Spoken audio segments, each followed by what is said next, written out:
Today I'm going to show you how to clean up trim and put a door in.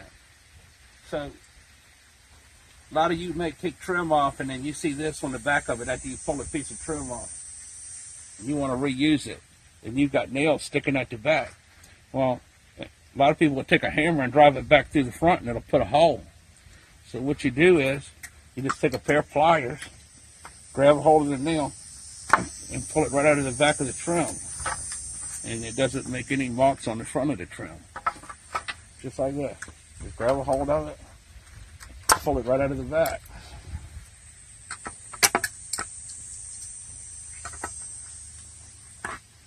Just like that.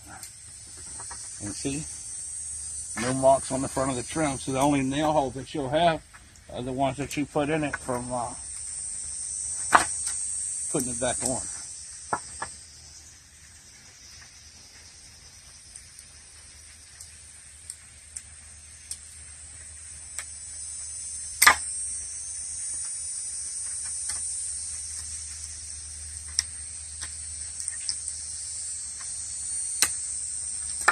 And that's how you clean up a piece of trim. So all this trim right here, we're going to put back around this door.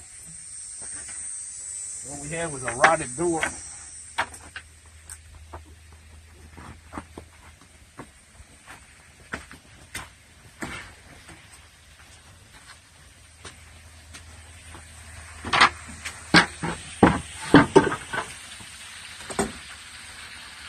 We ordered another door, so the old door that came out of this place was a cradco door. And the cradco door was 37 inches. It was 36 and 7/8. So it was bigger than the home. We couldn't use a standard trim or brick molding on the outside. So we had a wider piece of 5/4 PVC put back in. And this is a rot-proof thermal-throat door. So it has a composite underneath of the threshold and at the bottoms of the door jamb so it can't rot. So what you do is you measure the outside of your brick molding, and then when you go to order your door, you order the door with either brick molding on it or the outside trim on it to fit the hole exactly. And this will be a little bit wider on the inside, so you got to do something different with the trim. So you put a couple of beads of silicone under the threshold. You come in here like this.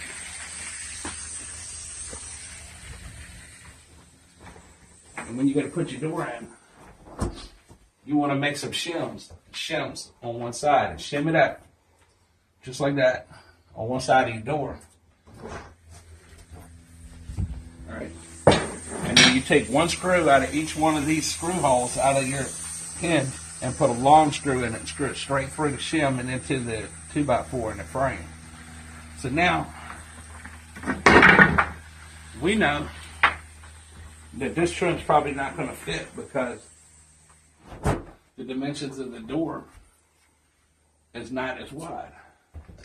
So if we come over here to where the old trim line is, damn it. Pretty close, huh? I think we got lucky. Well, I really need to nail it to that threshold. I mean, nail it to the door jamb.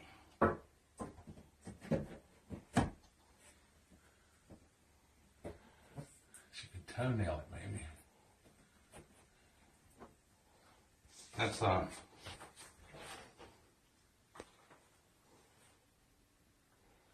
you want to nail this piece of trim onto this door frame right here, right? So it's not going to be wide enough because the door frame on this door is smaller. So what we've got is another piece of trim that we're going to try to put on the back of it. So what I'm going to do is I'm going to go get a piece of that and just see how it's going to work. See what that's going to look like. So I'm going to get a piece of it real quick.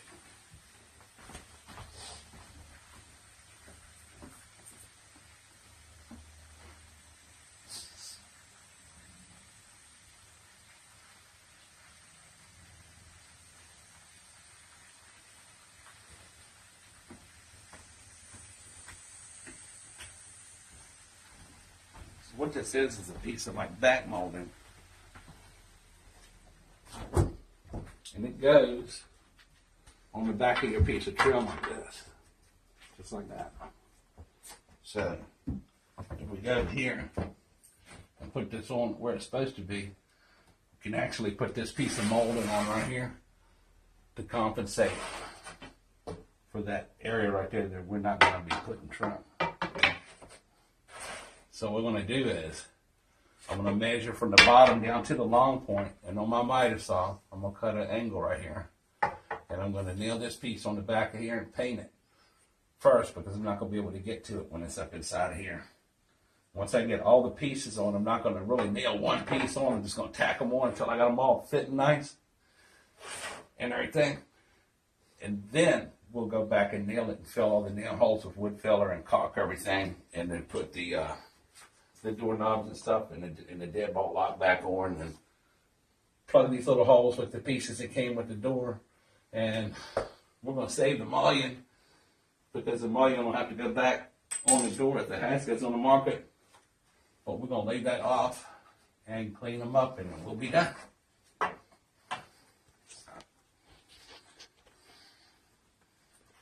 Here we go.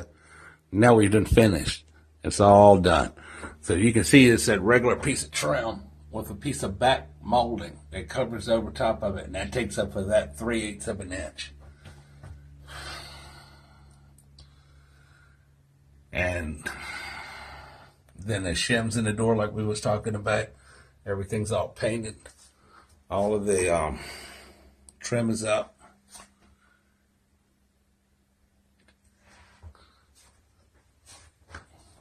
See, that piece of back molding adds an extra 3/8 of an inch because the door was smaller than the hole, because it was a 37-inch cradco or a 36 7/8 inch cradco door in here. They don't make that anymore. So basically, that's how you put a smaller door in a bigger hole.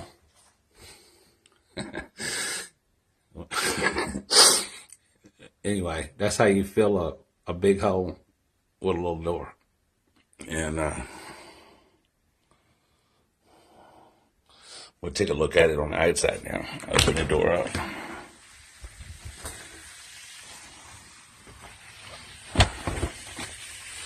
The outside's not painted yet. And that right there is a piece of 5/4 PVC that's split down to take up for the brick molding, because the brick molding would not have been wide enough. The flash is bent back down over top of the door. And silicone underneath the threshold. And the only thing left to do now is just paint the trim color back on the door. The trim color that goes on there. So I'd like to ask for you to subscribe for more of my how-to videos. And I've noticed that my subscribers are going up. That's good. I like that shit. Makes me want to make more videos, man. So just subscribe, leave a comment. Got any questions or anything, man, leave a comment, and I'll make sure that I get back right with you and answer your question. So y'all have a good day now. I put my fucking hand over the goddamn motherfucker. But y'all have a good day now, man. And maybe we put another something. Hopefully we won't be putting no more fucking doors in here, because it could be aggravating. But when it's done, it's done. So subscribe, man. Y'all have a good day now. Bye. Put a little fucking door in a big one. Fill a big hole with a little door. Yeah. We did it. Hopefully won't nobody complain about this yet. But also ended up putting this piece of fucking quarter round in at the bottom, because it left a gap around the tile, and they had to cut the damn baseboards down and everything. So yeah, I think it turned out pretty fucking good, man. Y'all have a good day now. Subscribe, please. All right, bye.